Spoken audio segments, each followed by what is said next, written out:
Welcome, everyone, to Stepping Into Your Leadership. I'm your host, Christine Courtney. Our goal here is to give you some actionable takeaways that will help you lead your teams. Thanks for joining us on this leadership journey. Let's get started.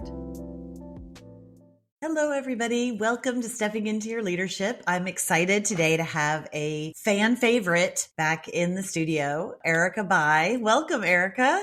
Oh, hello, Christine. So good to see you. So, Erika, we've been doing a series that we started on looking at the different types of personality assessments or work style assessments that we do so many of, that so many people do in the workplace, and then kind of do a deep dive into each one so that people can get more ideas of how to work with these styles a little bit better, how to sell to them a little bit more effectively, how to have less conflict and more interpersonal effectiveness at work.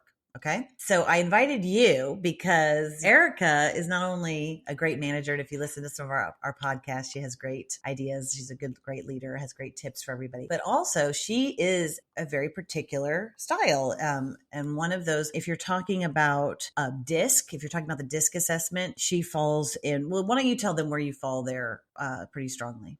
Yes, for DISC, I am a capital S, lowercase I, which means I'm strongest in steadiness and then secondary influence. So SI is my style in DISC. Great. And if we're talking about social styles and versatility, which some people have been doing a lot of that work with us lately, she falls very strongly in what we call the amiable category in that quadrant. And then if we're talking about working genius, that she falls strong in enablement and then in galvanizing. So you can kind of see the person that we're talking about with Erika. And while she's a real person and she can do all sorts of things, there are certain work style preferences like everybody has. She has some too. And so we're going to be talking about when you're working with someone that falls into those general categories. And so I'm going to interview Erika a little bit. So just so you guys know kind of in the back of your minds where she falls and how to work with some of the folks that you have like this. A lot of people that have these types, these are generalizations, but I do see them in certain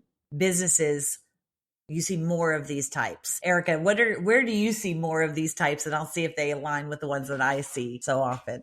Well, certainly any sort of social serving organization, so educational organizations, social services, any sort of caretaker, anyone that is doing nonprofit work, working with people. So a lot of people-oriented or youth-oriented professions tend to be filled with this type. Packed.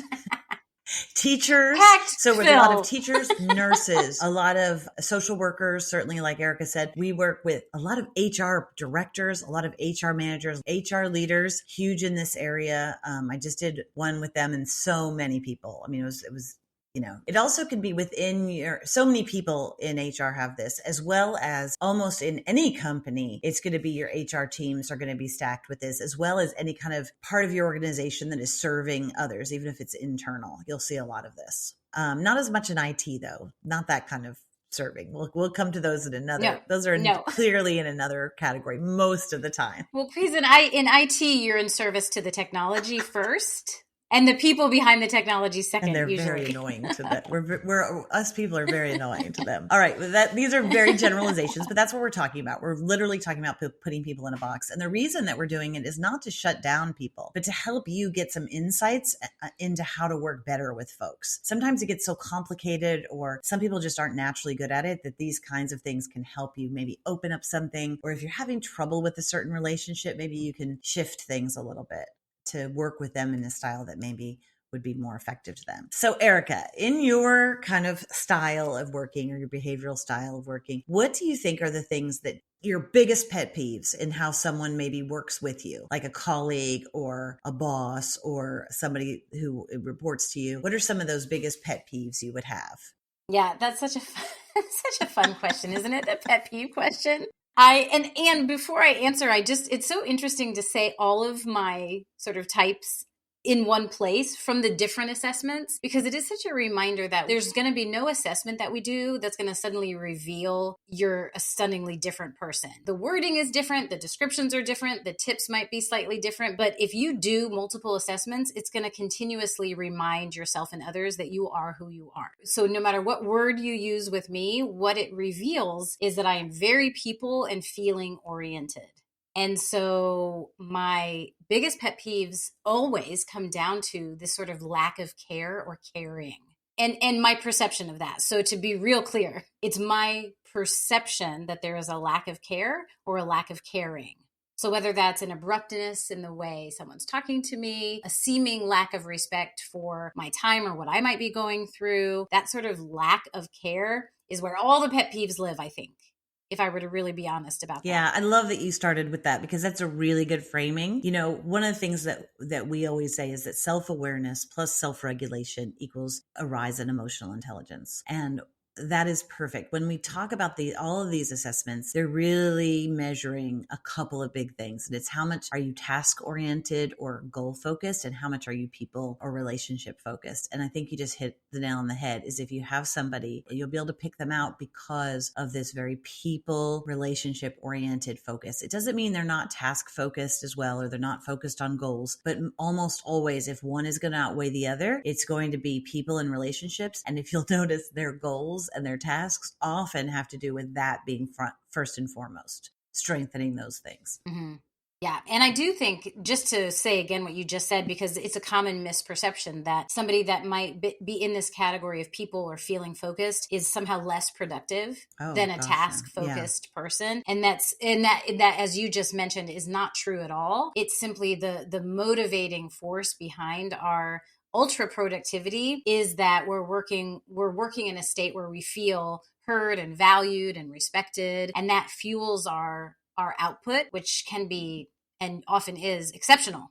Because we feel like we're in a cared for, caring environment, we will surpass expectations often when we're in that setting. So it is an interesting, if we talk about not just pet peeves, but misperceptions. We all have misperceptions about people in sort of different placements in different types. And a common misperception of someone in my area of sort of that amiable, supportive, helping, steady, empathetic, all these words that fall into my categories is that all we're just doing is gabbing by the coffee pot or the water cooler. And that's not it. It's that we just care first and then let's get down to work. Yeah. And oftentimes they'll get through something quicker because they have so much trust built up with people. Yes.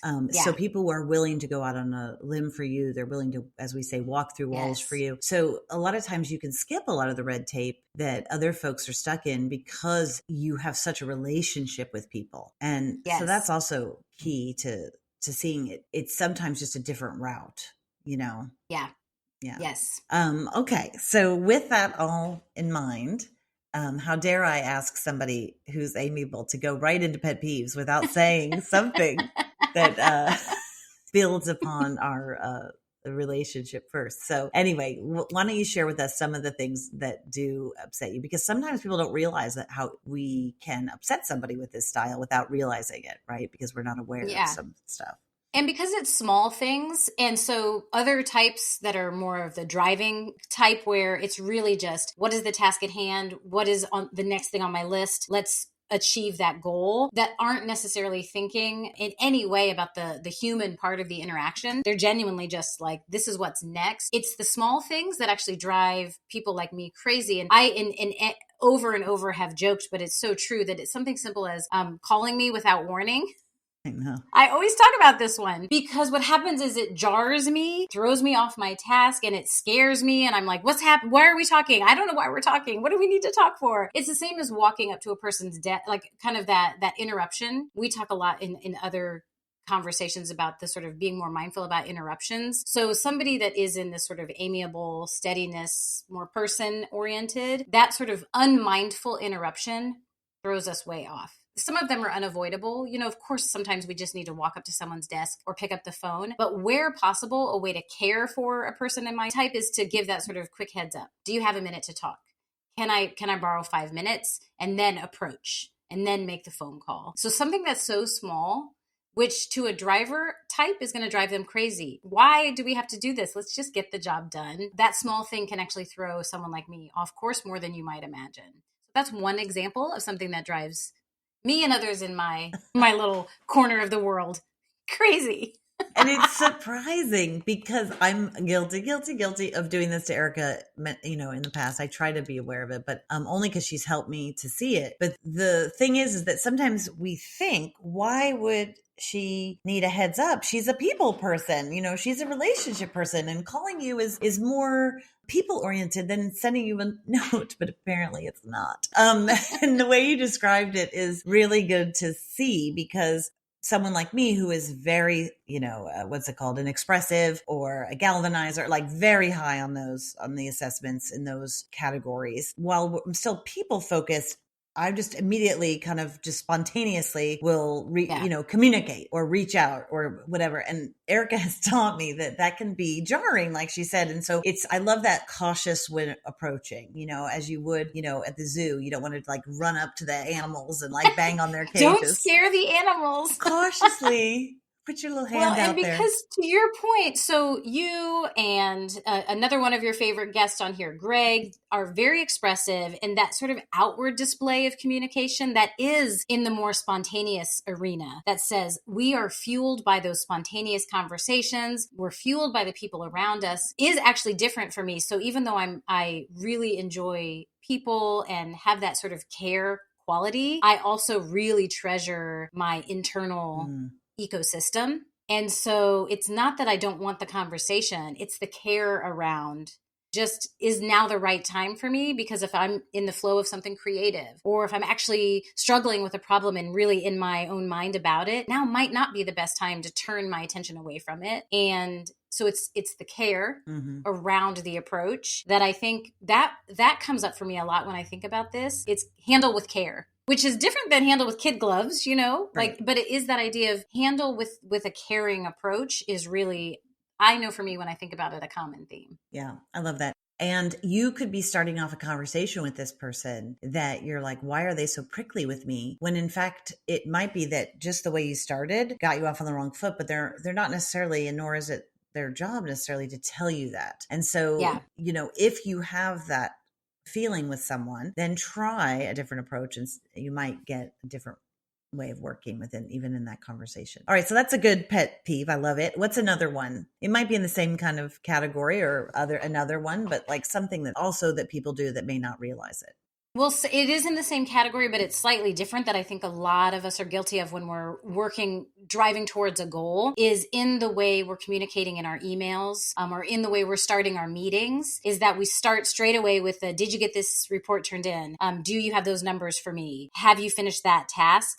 That is the beginning and end of it, forgetting the bookend of, we don't have to spend an hour in conversation about how our weekends were. But we can certainly start with a good morning. I hope everyone is well today. Here's what we're going to talk about. We have this big project. We have this big fundraiser. We have this grant that's due. We have this client we're trying to land, whatever it is, to sort of give breath first into the conversation with a hello, how are you? And here's what we're going to talk about, and then dive in. Because again, you use words like jarring and off-putting before. It's the same impact when it's in communication, whether it's at a staff meeting or in an email communication. If it's just, this is what's not done yet, or this is what has to do, and there's no air around it, for the humanity, that can be a pet peeve. Love it. And any other ones that you can think of? I'm sure there'll be others that might crop into my head, but those are the big ones, because it is all that, like, just let's start with care and then proceed from there. Okay. So what do you love about when people work with you, right? So that you like, I love working with this person. Can you identify some of the behavioral things or the choices that happen that people do? Yeah. I love a yes mindset. So when we talk about positive psychology, this sort of creative, brainstorming, hopeful, yes approach to problem solving, I thrive on that kind of energy. So what that looks like is when I'm working with a coworker on a project, or even when communicating, we are fueling possibilities while also addressing realistic concerns or actual problems that we might be facing. What it looks like is we're not stuck in the problem or the no around the solution. We are actually ignited by the challenge that's presented to us by the problem, if that makes sense.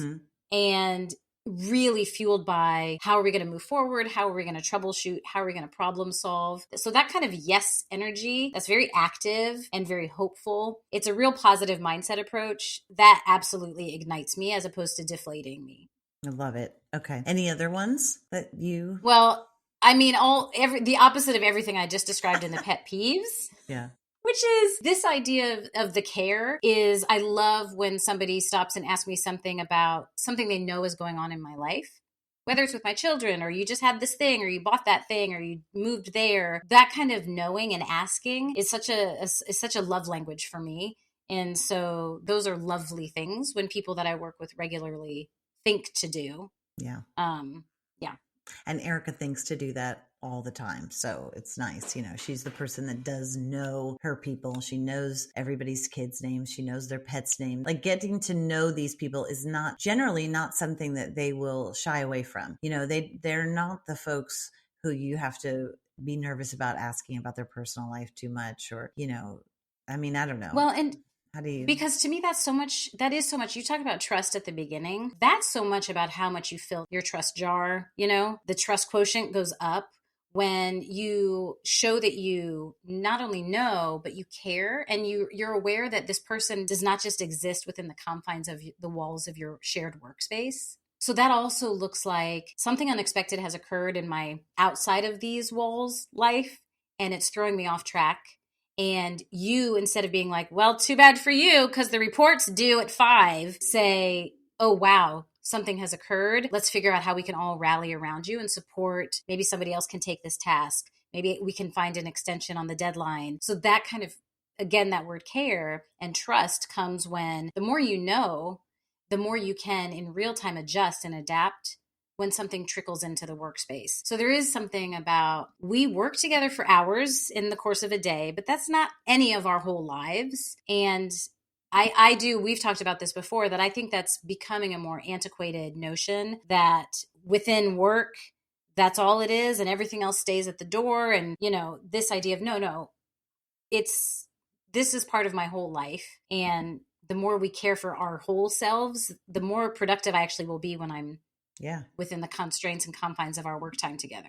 There's a story I was just thinking about when Erika and I were working together once there in New York City. We were in downtown Manhattan, and there was the New York City blackout. Do you remember this? Yes. And and I had vividly. I was running this big curriculum team that was putting together all these lessons that we had to get done, and we had a very difficult schedule, and it was hard to have all these people together, and so we had a meeting with all these folks, and then the electricity goes out, right? The lights went out across all of New York City. And so you think about what would you this is not a proud moment that I had as a leader, but you think about what you would do. And what did I do was I started to get candles out. Christine got candles so that we could keep working. I got candles. Come on, folks. Put candles in the room. And we're like, come on, we can keep going. Let's go. We got candles. We can do this. And I'm the leader in the room. So people are just, bless them, doing it, right? They're like, okay, we got the candles. As we're looking out the window being like, is the whole city dark right now? Right. Is it just our building? Are we safe? Are we, all the things that could come up, especially for somebody who lives in New York City. I think this was after 9/11, wasn't it? I was trying to, I think it was. I think it right was, after, yeah. so And that added an extra edge. Yeah. So anytime you have something like that, right, happen, and you just want to be like, are we safe? Is this just our building? Is this everything? Am I going to get home? You can imagine like all the thoughts going into someone. And I just thought I could overpower all of those thoughts with my candles and my very galvanizing spirit. And we were sitting there in the dark trying to read our papers, and then Erika goes, Christine, are we going to address the elephant in the room right now? And I was like, what? And then you kind of collected yourself and you were like, we're in the dark. Like, are we safe? Are our families safe? Can we get home? Like, can we just talk for a minute about the situation that we're in? Can we talk about how we're feeling? And of course, I was just plowing through, and what you were so delicately and powerfully reminding me of was like, everybody, I need to attend to people's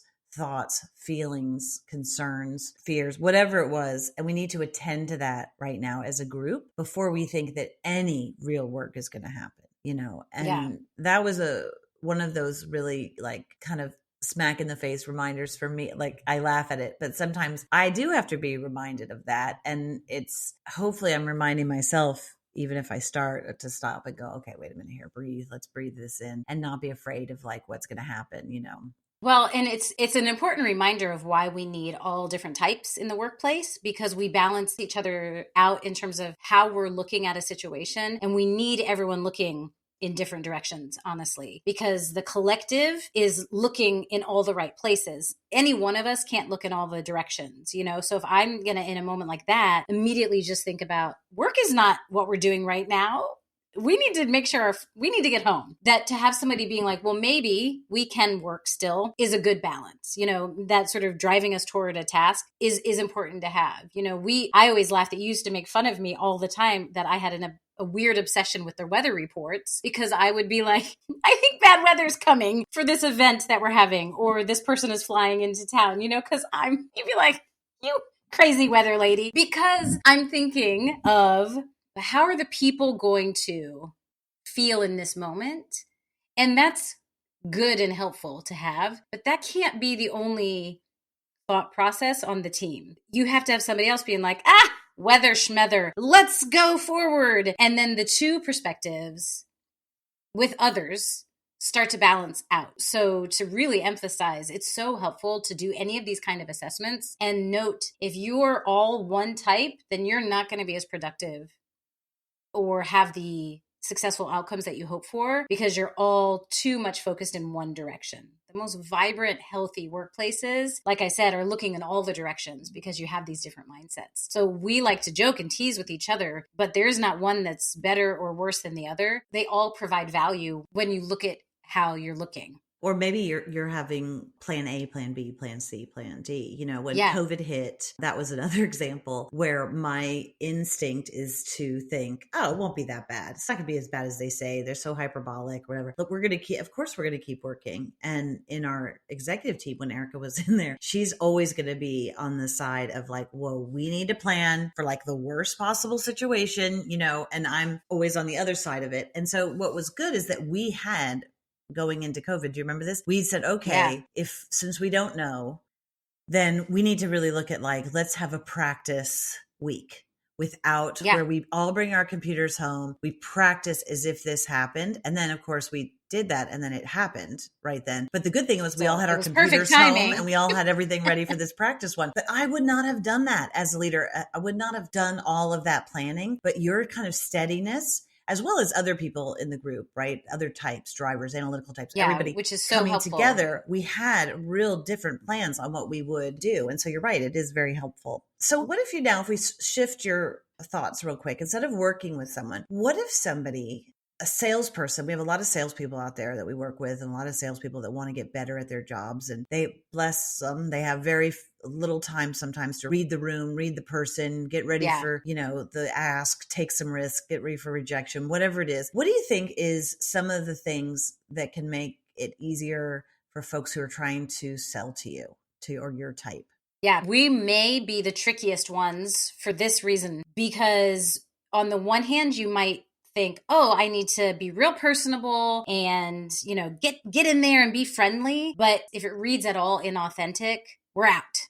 It's done. It's done before it even starts. So many salespeople over the years have failed with me because they come off with a sort of fake personality that's meant to disarm and charm. And just don't even waste your time, because this story is over. And so it's tricky because there is a connection that is needed if you're gonna successfully sell to me, but it has to be authentic. So that's tricky for a salesperson, to your point, especially if they're working with multiple clients, any kind of fast paced. You're having to have a different approach, and you don't necessarily know which approach, you know, you're going to need. But to come in strong and inauthentic, probably for no type will that work. So if I have to give a generic tip to the salespeople out there, don't even bother, because your friendliness is not going to work if it's fake friendly.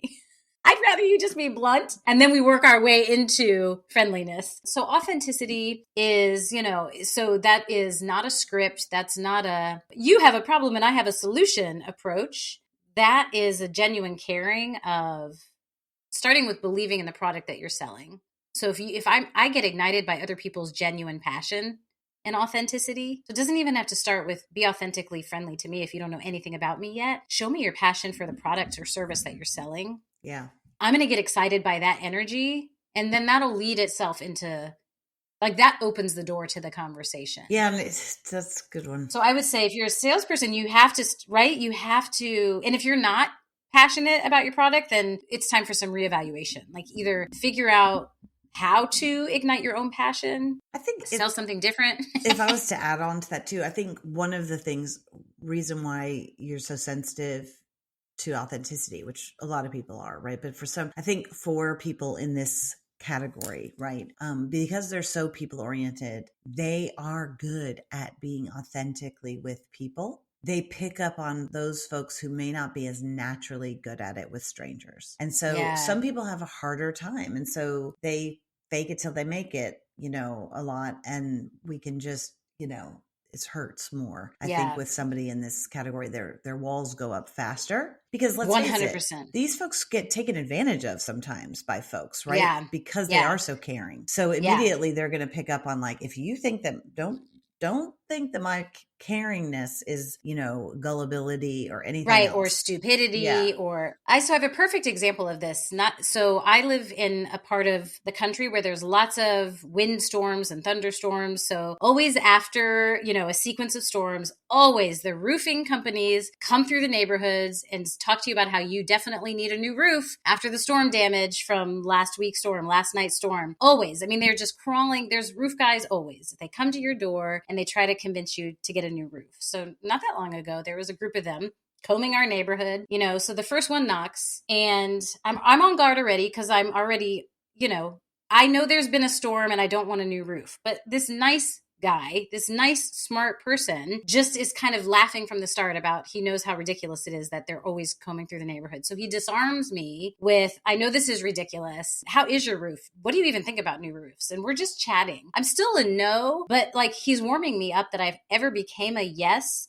In my mind, this might be the company I would go for if I on my own chose a new roof, until his clearly supervisor sees that he's been talking to me for a long time, so makes the assessment that he must be doing something wrong or he must need some help. And so he and another guy join the conversation and the manager supervisor takes over and starts asking me real sale, like, who's your current insurance provider? Oh yeah, they're terrible. Did you know that, and that? And who's this person? Oh yeah, they're terrible. This, that, and that. And to a point where I finally said, you really should have let so-and-so keep talking because now I'm definitely not going to be working with you. Like he blew it. He blew it. And because he thought he was saving the young kid who didn't know what he was doing, where the young kid actually knew exactly what he was doing. He knew it wasn't going to be a yes today. So he was cultivating a relationship for the future yes.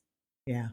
Whereas the sales, the slick sales guy supervisor is like, let me show you how knowledgeable I am and how much you don't know what you're doing with this insurance company or that. And that was the end of it, I love it. That's so funny. It's probably very helpful for them if you could take it in, Erika, to have knocked on your door that day. But I do think too, with that, I think if you're selling to somebody like yourself or another, it's a long-term sale. Like this is something where it's going to take you a while. And so you start off just knowing that you're going to share what you love, like you said, about what you do, but also that you give a lot because they value giving. You give them free things. You give them, try this here. No, you don't have to, I'm not asking you for anything. Take this if it's helpful to you. You know what I mean? Yeah. Here's a free example. Here's in our world, here's a free lesson, or here's a free, or I'll come out and do a free demo, or I'll do no pressure. I just, there's just something here for you, knowing that nothing is coming back anytime soon. You're just going to be with, hopefully you're building the relationship. You're building relationship with this person over time, and then they will trust you eventually. And then if they need something, they will find you. 100%. Right? And on that side of it, and then we will keep, if it's some kind of service or product that requires repurchasing, we will become your loyal fan. Like we will always choose you and use you and recommend you. And so that it is a long game and you don't get the immediate payoff, but you get the long-term client that will recommend you, that will keep coming back to you. So if you're up for the marathon, we are very loyal once we've made that decision. Very loyal. And they have 1 million friends. So whether it's on social media or personally, and you do this all the time. You talk glowingly about certain people. And if they don't like you, God help you. It's true. It's true. It's true, and both are true. It's true. Be very generous with them. So the sales approach that won't work for us is you got to buy today or this deal's, gone. Well, goodbye. We're not playing that game. We're not playing the games. We just won't do it. And you're not pushing them for anything. You can take your time. Unlike the driver where you have to get back to them right away with stuff, you can take your time on some of that. Okay. So one of the other things, and I didn't tell you about this ahead of time, Erika, but one of the other things we're trying to do with looking at all these styles is overlapping it into that wonderful situational leadership framework. So if you remember situational leadership, basically you have 4 quadrants.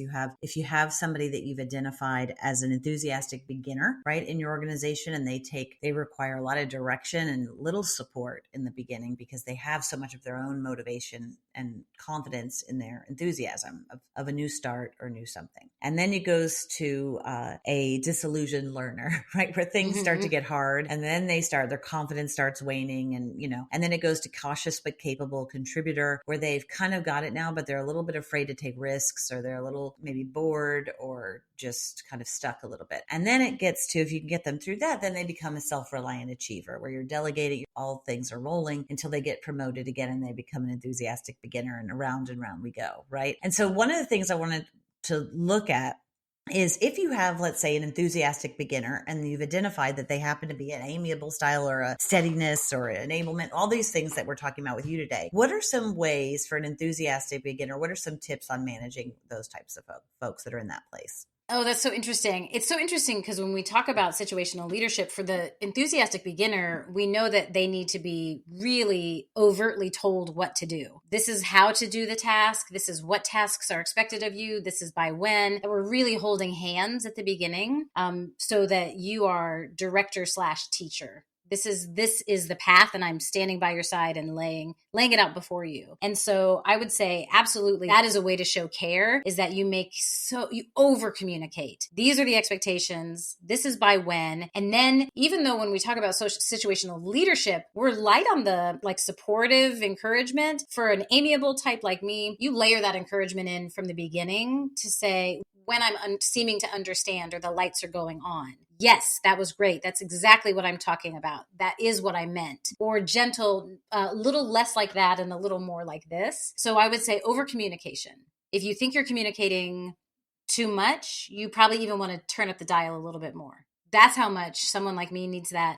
Just as clear as can be, as detailed as possible. What, who, what, when, where is such a generous act, because it requires a lot of time for the leader at the beginning to hold hands with the new person that much. But the payoff in the end, again, thinking of long game, they're going to be your fast horse, but just really that over communicative care is really where it's at. And one thing you taught me in terms of that is, and this is especially good for an enthusiastic beginner, and you can lighten up later, is emails. So if you're talking to them, to also put it in writing, and if you color code it or you make it super clear with what you highlight, what you underline, what you bold, they're going to actually appreciate that. That's one thing I learned from you for sure. Because then because in the beginning, everything is unclear. Because you're starting a new job or you're starting a new project. Either way, it's all unknown. And so you're counting the person who's designated your leader in that moment, whether it's the project manager or the company boss, they're holding the only lantern. They're your only light at the beginning. And so that's a lot of power, right? And so as the project manager or the leader, you have to remember they're counting on your light to guide them. And so it's just you cannot be too much in the beginning there.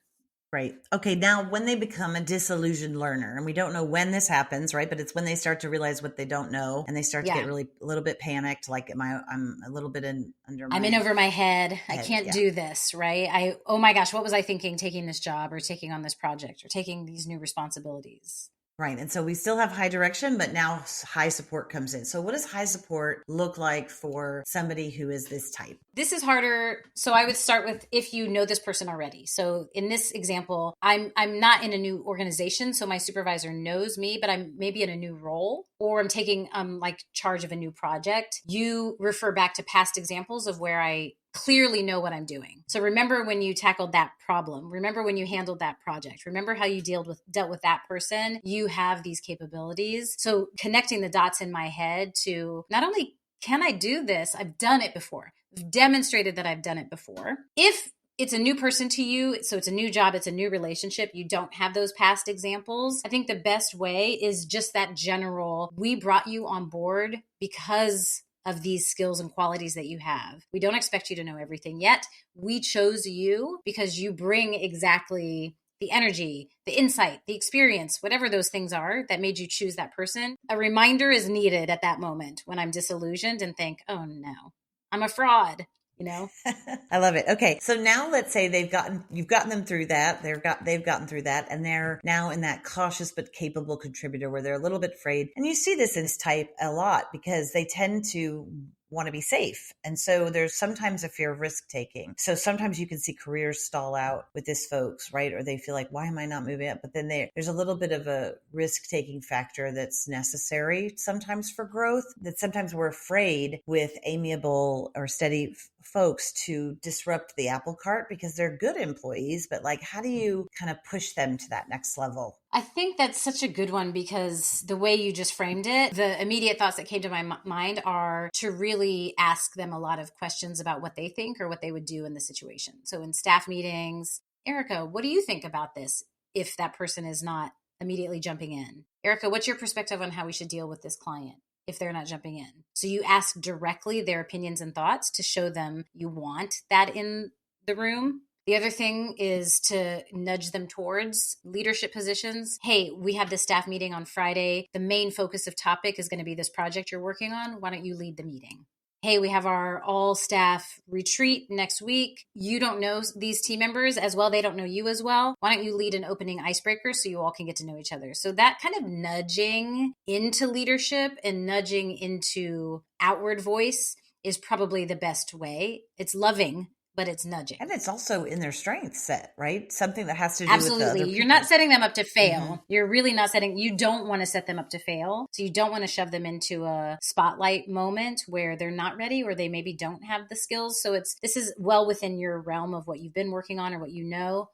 I'm going to ask you questions about that. All right. And then once they're a self-reliant achiever, how do you still give them? Because this is generally when we have very low direction and also low support because they don't need it. They get a lot from their colleagues. Yeah. And stuff. But how can you still give them without being patronizing? You want to keep these people, right? So what's important in that? Yeah, I think you just said it. It's important not to forget about them because that's what happens when we get to that level. Everyone's kind of running and doing their own thing. So it can be very tempting for the leader to be focusing on their new little puppies that need more of their time and to forget all about their high performers, high achievers. So the high performers, high achievers don't want you to micromanage them, certainly, but they do want to be remembered. So that can look like just a nod to, that was a really fantastic way that you handled that client. Oh, wow, I really appreciated the work you put into that project. Oh, that was a creative solution to that. So those kind of very specific nods or praises. So if you're following I know in past episodes, you've talked about different project management techniques and the power of the one-on-one. So using that weekly time, not utilizing the weekly time just with your newer hires, but to still hold space for your veterans. And that time can be used to, these are some things that I've really thought were cool that you're working on. And is there anything that you need? How could I best support you? Are you needing any additional support? They may 100% of the time be like, nah, I'm good. But to know that you asked is the ask is the gesture of love. They also tend to be really good managers and supervisors. So I think if you can give them supervisory role or management role over somebody and then start to notice that part of them, like how well those people skills, those relationships that they've garnered are having an impact on your company as a whole, I think makes a difference too. Absolutely. And because then they also know, oh, wow, I am doing this well. And then you remind them you're still there to support them, supporting their team, so that the support is different, but that they still have support. They're not having to carry the burden of leadership on their own because they have you. Mm-hmm. And then hopefully you have someone as well. However that structure looks, that somebody is always offering. Yeah. It's caring. It's the word of the day. Okay. So with that, let's care for folks and give them some tips because for a lot of people, this is their favorite part. So we're just going to ping pong back and forth with some tips. It could be around managing. It could be managing up. It could be managing sideways. It could be selling, anything that you have in terms of a tip to help with these types of folks in the workplace. Okay. So you got one. You want to start or you want me to start? I can start because it's Okay. the tip related to the very first thing we started talking about, which is my pet peeve. So for those of you that are like, why can't I just pick up the phone and call you or walk to your desk? It's really not that hard. Just text or message, however your communication is, to say, do you have 5 minutes for a quick phone call about, because if you just say a quick phone call, then they're scared that they're in trouble. That's just the truth. So do you have 5 minutes for a quick chat about this project? Hey, can I come to your desk to talk about that thing? And they'll say, yes, great. Or they'll say, can you give me however much time they need? Great. And that's a good tip for your friends, for children, for teenagers, for Absolutely. spouses, however you want to do it. That's great. All right. The tip that I have is the art of the check-in. So at the beginning of your meetings, not to just jump into a meeting, but to have a quick whip around that people know is like, even if you have to put a timer on, but 1 minute, 5 minutes, whatever you want to give to it. And a little plug for our 52 Ways to Connect deck that Erika helped us pull together and during COVID is super helpful for your teams, and having a deck of cards that you could just pull out, and that's available on Amazon. Okay, next one. Well, since we're talking about meetings, after you've had that sort of connection moment, which PS never takes as long as people who resist this idea think it will. So if you're resistant to the idea because you think it's going to totally take over your whole meeting, it won't. It can be a minute or two. But the second part of that, which is a really caring way to lead the time with your team, is to respect the time with the team. And one way to demonstrate that respect is to outline how that time is going to be spent. So we're here for an hour. Our primary priorities are to talk about A, B, and C, anything else anyone really needs to talk about during our time together. So again, it's that brief moment of sort of setting the stage and setting the expectations so that it feels very clear that you respect and value the people's time that are with you. That goes a long way for us amiable types. I love it. Okay, the next one I have is, if you have some note of appreciation that you want to give them, put it in a card in writing and send it home to them, or put it on their desk. But if you send it home, that's like double points. But Erika always sends little cards for birthdays. I get glitterified every, time. She's very thoughtful that way. But if you can remember their birthdays, even if they're a potential client, again, it's long term, so if you send them, if that roofer sends you a card for your birthday, no thing, just, whatever. Roofing companies start sending cards. I'll buy. That's the roof I'll buy. It's That's true. It's the roof I'll buy. All right, next tip. Well, I was thinking about this idea of authenticity. So it's connected. I'm trying to figure out how to make this a tangible tip because it's such an important note, which is authenticity rules everything else. So don't mistake an amiable person for just needing to be chatted up, because I don't need to be chatted up. I just need to be seen as a whole person authentically. So I think one way for a supervisor to think is to always hold this question in your pocket, which is, what's the best way that I can support you right now? Or what do you need from me right now? Can be great opening questions for a manager to really connect authentically with an amiable type, which is leading with the question and not feeling like you have to chit chat. Right. And if you do ask a question and they do open up, have time to listen to it. Yes. Don't open it up if you're about to walk away, because they're going to pick up on that real quick and they're not going to open up next time. Yeah, absolutely. I mean, let me just add another tip there, which is an important one of actually actively listening. If you ask how are you, how's it going, how's your family, is everything okay, and you don't have time for it or actually care about the answer in that moment, it doesn't make you an uncaring, cold person. It means you're focused on the task right now and you don't have the space for it. Don't ask it, because that will do damage. That will long outlast that moment, and you'll be working to repair that for longer than you think you should. Right. And then my last tip, and we'll close for the day, but is that these people are really great for a culture of an organization, and you should put them on your celebration squads or how you're building the culture, or ask them, like, who's struggling right now? What do we need to do as a company to make this a better place to work? Because they have a million ideas. If you do half of them, it'll make a big difference at becoming a more caring, loving, kind place to work. And who doesn't want that? Erika, thank you so much for being that for me for so many years, and for coming in today and so generously offering your tips and ideas on how to work with you and these loving, wonderful people in our workforces that we do need to care for. So thank you. Thank you. It was a joy. Thanks, everybody, for listening. I'd like to give a special shout out to our podcast producer, Richard Francisco. Check out our notes for any details. And if you get anything out of this, please follow us. And if you enjoy it, please take a moment to rate us or write a comment. It will mean the world to us. We'd love to hear from you.